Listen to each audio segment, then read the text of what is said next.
மாம்பழமா மாம்பழம் மல்ஹோவா மாம்பழம் தித்திக்கும் மாம்பழம் அல்வா போன்ற மாம்பழம் தங்க நிற மாம்பழம் உங்களுக்கு வேண்டுமா இங்கே ஓடி வாருங்கள் பங்கு போட்டு தின்னலாம். Hi all, welcome to healthy eats. நாம இன்னைக்கு பார்க்க போற டிஷ் மாம்பழம் கேசரி. வாங்க எப்படி பண்றதுன்னு பார்க்கலாம். ஃபர்ஸ்ட் ஒரு மாம்பழம், சோ இது நம்ம வந்து ஸ்மூத்தா பேஸ்டா எடுத்துக்கலாம். சோ ஃபர்ஸ்ட் கடாயில கொஞ்சம் நெய் ஊத்தி நம்ம கிஸ்மிஸையும் முந்திரியும் வறுத்து வச்சுக்கலாம் கேசரி பண்றதுக்கு.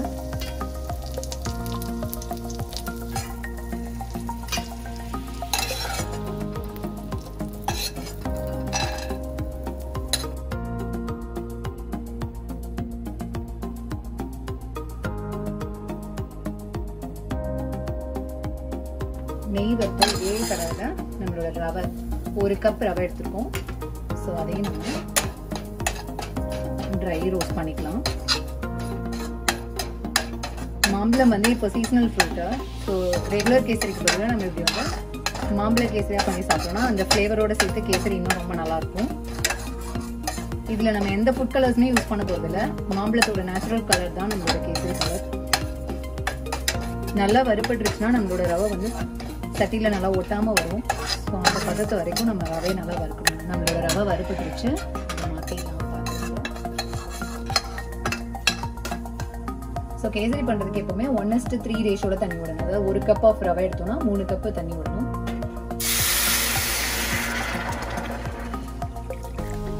தண்ணி நல்லா கொதி வரட்டும்.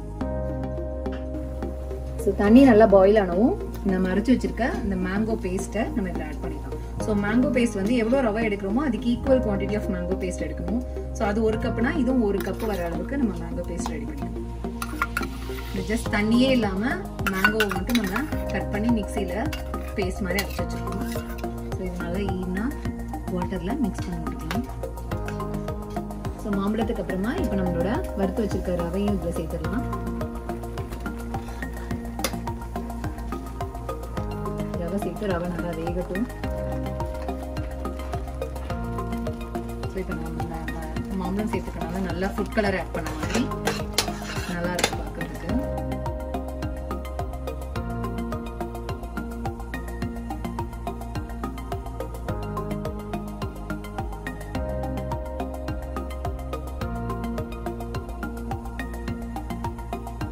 ரவை நல்லா வெந்த பிறகு நம்மளோட சர்க்கரை ஆட் பண்ணலாம். ஸோ 2 கப்பு ப்ரௌன் சுகர் நான் ஆட் பண்றேன்.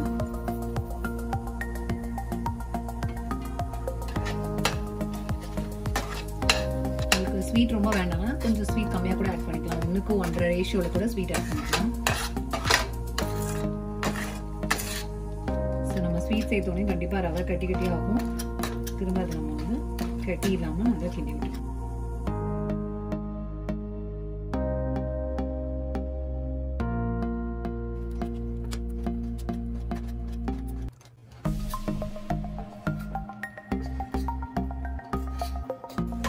சர்க்கரையும் போட்டு நம்ம கேசரி வந்ததுக்கு அப்புறமா தேவையான அளவு நெய் ஆட் பண்ணிக்கலாம். இதுக்கு நான் வந்து 2 டேபிள் ஸ்பூன் ஆஃப் நெய் ஆட் பண்றேன்.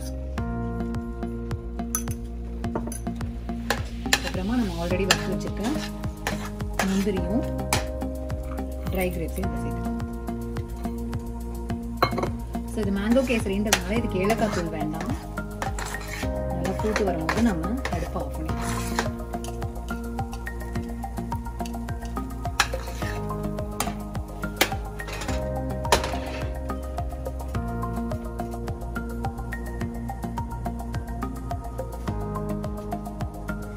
நம்மளோட ருசியான மேங்கோ கேசரி ரெடி ஆயிடுச்சு. நீங்களும் கண்டிப்பா ட்ரை பண்ணி நல்லா இருக்குன்னு சொல்வீங்க.